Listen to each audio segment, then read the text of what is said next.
кенжесі ғой енді. Олар енді Төле бидің ұрпағы. Төле би Дулат жанысы ғой. Вообще албан соған Дулат. Сен Дулаттың ішіндегі шымырынан тарайсың. Бұл албан соған бір туат. Ұлы жүздің хронологиясы Жалайыр, Сарыйсын, Албан, Суан, Дулат, Ысты, Ошақ, Шапраш, Шаншық. Не сары үйсін болып бөлінеді, соны айтпашы маған. Сары үйсін болатыны, бұл үйсін деген үлкен династияның аты. Әрбірден бәріміз үйсіннен тараймыз. Бәріміз үйсіннен тараймыз. Сары үйсін деген кәдімгі түп қазығы деген мағына білдіреді. Төле бидің әңгімесі ғой.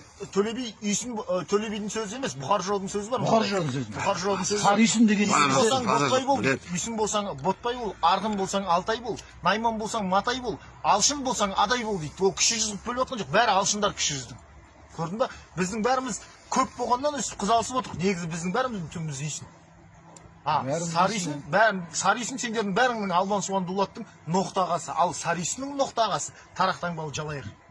Жалайыр ғой. Қаңлы кем братан, Қаңлы. Ең үлкені қазақ атауының ішінде мысалы Қаңлы кім? Қаңлы дегенің өз алдына мысалы үйсін мемлекеті болып біз отырғанда ол Қаңлы мемлекеті болып отырған. Қаңлы мемлекеті. Біз үйсін мемлекеті.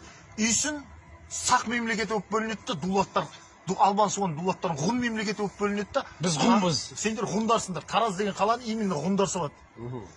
Біз үйсін мемлекеті болып отырамыз, Сарыйсын Жалайыр екеуі бірге. Әлі күнге дейін бірге отыр. Қазір Бақанаста болсын, Шуда болсын, Мойынқұмда болсын, Сарыйсын мен Жалайыр көрші болып отыр. Барлық жерде. Барлық жерде екеуі құмның бойында, екеуі өмір бойы, екеуі туған ағайын екен. Бұлар өмір бойы таққа таласып бір-біріне геноцид жасаған рулар. Өйткені ұлы жүздің ең үлкендері. Ал Қаңлы дегенің Оғыз тайпасының ақсүйек руы. Оғыздар деген болған үйсіндермен, ғұндармен соғысып жеңіліп, қазір Турцияда жүрген түріктер Оғыздардан тарайды. Солардың патшалары Қаңлылар. Қаңлылардың ішінде Қарағанның ішінде Қай тайпасы деген бар. Содан Турцияда Қайсер деген қала бар.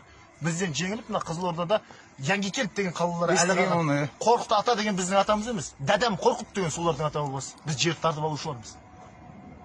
Біз жерді тартып алдық та олардан.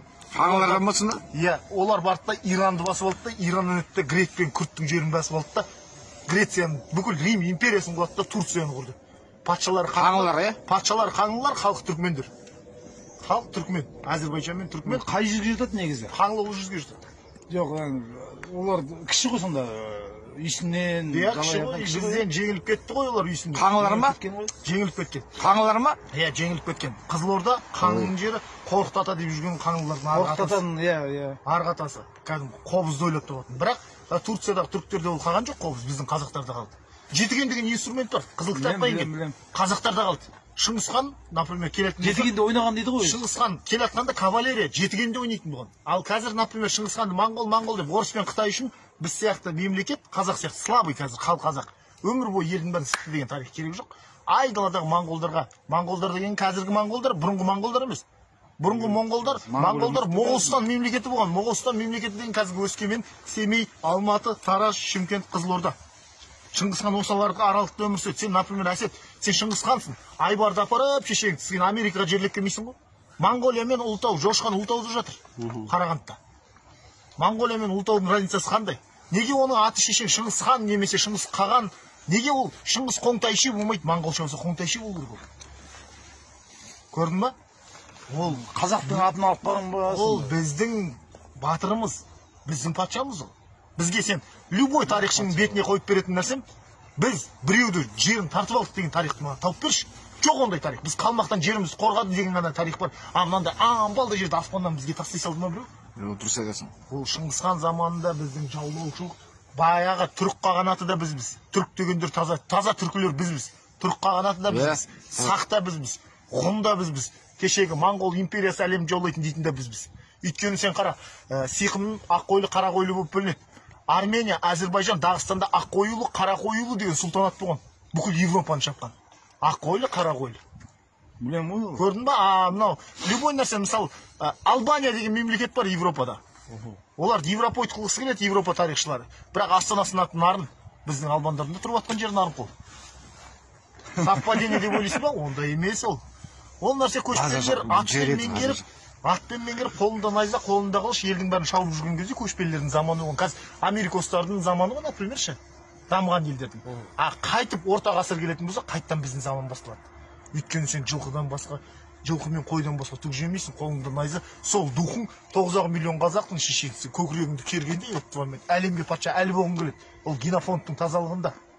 Бізде генофонд 7 атаға дейін қыз алыспаймыз, генофондымыз әдемі біздің, например, аңдаспен аңдастамайды. Тура сол сияқты. Біз руға бөлінетініміз, оның бар. Қазіргі моңғолдар неғып руға бөлінбейді? Неге Шыңғысхан тұқымдары Қазақстанда ғана бар? Шоқан Уәлихан, Кенесары Қасымұлы, Әлихан Бөкейхан қағымымыз Шыңғысханның тұқымы. Неге Қазақстанда бар, басқа мемлекеттерде жоқ? Өйткені Шыңғысхан заманында руға бөлінетін. Біз қожаның өзін негрдің тұқымы деп бөліп тастаймыз. Оны ақсүйек қылмаймыз, өйткені біз көшпелі тайпаларымыз, бұрынғы кочевниктердің ұрпағымыз біз. Негізі қаңлы ақсүйек пе жоқ па? Ақсүйек өзінің алдында ақсүйек қаңлы. Қаңлының ішінде ақсүйек, бірақ үйсіннен жолы төмен ол. Үйсінен төмен болсын да қаңлы? Үйсінен жолы төмен. Қаңлы өзі бір империя болған мемлекет бол. Өзі бір империя болған мемлекет. Арғындар кім болған, арғындар? Арғындар деп өзің айтып тұрсың ба? Әрі ғұн. Әрі ғұн. Қоңырат деген қоңыр ат мініп жүрген адам емес. Ғұн гират.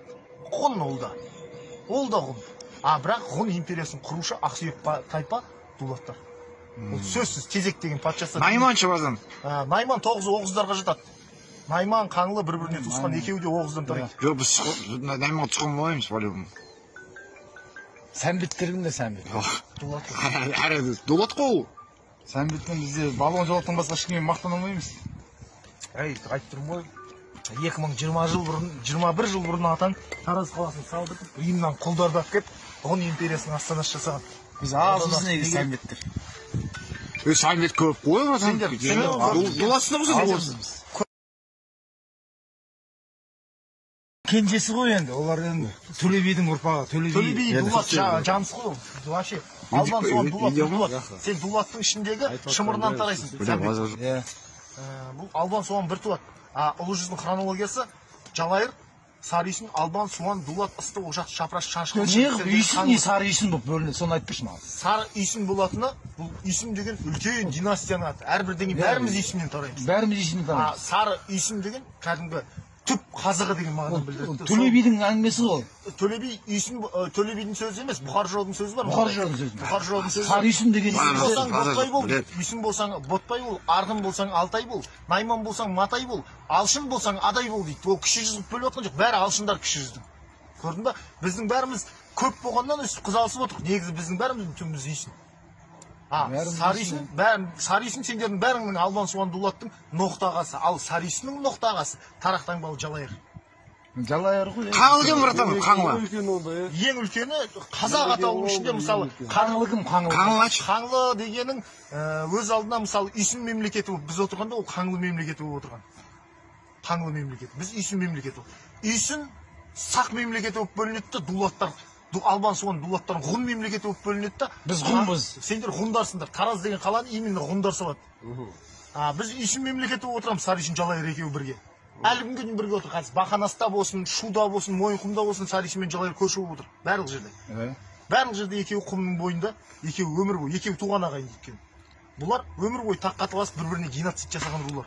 Өйткені ұлы жүздің ең үлкендері. Ал Қаңлы дегенің Оғыз тайпасының ақсүйек руы. Оғыздар деген болған үйсіндермен, ғұндармен соғысып жеңіліп, қазір Турцияда жүрген түріктер Оғыздардан тарайды. Солардың патшалары Қаңлылар. Қаңлылардың ішінде Қарағаңның ішінде Қай тайпасы деген бар. Содан Турцияда Қайсер деген қала бар. Бізден жеңіліп, мына Қызылордада Яңгекент деген қалалар әлі қалған. Қорқыт ата деген біздің атамыз емес. Дәдәм Қорқыт деген солардың атауы болмас. Біз жерді тартып алушылармыз. Біз жерді тартып алдық та олардан. Қаңлылардан болсын да? Иә, олар барды да Иранды басып алды да, Ираннан өтті Грек пен Күрттің жерін басып алды да, Грецияның бүкіл Рим империясын құрды да Турцияны құрды. Патшалары Қаңлылар, патшалары Қаңлылар, халық түркмендер. Халық түркмен, Әзербайжан мен түркмен. Қай жүзге жатады негізі? Қаңлы ол жүзге жатады. Жоқ, олар кіші ғой сонда. Үйсіннен, Жалайырдан. Бізден жеңіліп кетті ғой олар үйсінен. Қаңлылар ма? Жеңіліп кеткен. Қаңлылар ма? Иә, жеңіліп кеткен. Қызылорда Қаңлының жері Қорқыт ата деп жүрген Қаңлылардың арғы атасы. Кәдімгі қобызды ойлап тұратын. Бірақ Турциядағы түріктерде ол қалған жоқ, қобыз біздің қазақтарда қалды. Жетіген деген инструмент бар. Қызыл кітапқа енген. Қазақтарда қалды. Шыңғысхан, например, келетін жетігенде ойнаған дейді ғой. Шыңғысхан келатқанда кавалерия жетігенде ойнайтын болған. Ал қазір, например, Шыңғысханды моңғол деп орыс пен Қытай үшін біз сияқты мемлекет, қазақ сияқты слабый қазір халық қазақ. Өмір бойы елдің бәрін сытты деген тарих керек жоқ. айдаладағы моңғолдар деген қазіргі моңғолдар, бұрынғы моңғолдар емес.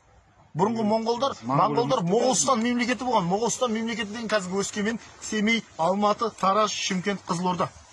Шыңғысхан осыларға аралықта өмір сүреді. Сен, например, Әсет, сен Шыңғысхансың. Айбарды апарып шешеңді, сен Америкаға жерлеп келмейсің ғой. Монғолия мен Ұлытау, Жошқан Ұлытауда жатыр. Қарағандыда. Монғолия мен Ұлытаудың разницасы қандай? Неге оның аты шешең Шыңғысхан немесе Шыңғыс Қаған? Неге ол Шыңғыс Қоңтайши болмайды, моңғолша болса Қоңтайши болу керек?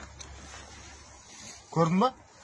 Ол қазақтың атын алып қалған ба? Ол біздің батырымыз, біздің патшамыз ол. Бізге сен любой тарихшының бетіне қойып беретін нәрсем, біз біреуді жерін тартып алдық деген тарихты маған тауып берші. Жоқ ондай тарих. Біз қалмақтан жерімізді қорғады деген ғана тарих бар. Мынандай амбалды жерді аспаннан бізге тастай салды ма біреу? Дұрыс айтасың. Ол Шыңғысхан заманында біздің жаулаушылық, баяғы түрік қағанаты да бізбіз. Түрік дегендер таза түркілер бізбіз. Түрік қағанаты да бізбіз. Сақ та бізбіз. Ғұн да бізбіз. Кешегі Моңғол империясы әлемді жаулайтын дейтін де бізбіз. Өйткені сен қара, сиқым ақ қойлы, қара қойлы болып бөлінеді. Армения, Әзербайжан, Дағыстанда ақ қойлы, қара қойлы деген сұлтанат болған. Бүкіл Европаны шапқан. Ақ қойлы, қара қойлы. Білем ғой. Көрдің ба? Мынау любой нәрсе, мысалы, Албания деген мемлекет бар Европада. Олар европоид қылғысы келеді, Европа тарихшылары. Бірақ астанасының аты Нарын. Біздің албандарында тұрып жатқан жер Нарынқол. Совпадение деп ойлайсың ба? Ондай емес ол. Ол нәрсе көшпелілер атпен меңгеріп, қолында найза, қолында қылыш, елдің бәрін шауып жүрген кезде көшпелілердің заманы болған. Қазір Америкостардың заманы ғой, например, ше. Дамыған елдердің. Қайтып орта ғасыр келетін болса, қайттан біздің заман басталады. Өйткені сен жылқыдан басқа, жылқы мен қойдан басқа түк жемейсің, қолыңда найза. Сол духың 9 миллион қазақтың шешеңсің, көкірегіңді кергенде, әлемге патша әлі болғың келеді. Ол генофондтың тазалығында. Бізде генофонд, 7 атаға дейін қыз алыспаймыз, генофондымыз әдемі біздің, например, аңдаспен аңдастамайды. Тура сол сияқты. Біз руға бөлінетініміз, оның бар. Қазіргі моңғолдар неғып руға бөлінбейді? Неге Шыңғысхан тұқымдағы Қазақстанда ғана бар? Шоқан Уәлихан, Кенесары Қасымұлы, Әлихан Бөкейхан ғалымымыз Шыңғысханның тұқымы. Неге Қазақстанда бар, басқа мемлекеттерде жоқ? Өйткені Шыңғысхан заманында руға бөлінетін. Біз қожаның өзін негрдің тұқымы деп бөліп тастаймыз.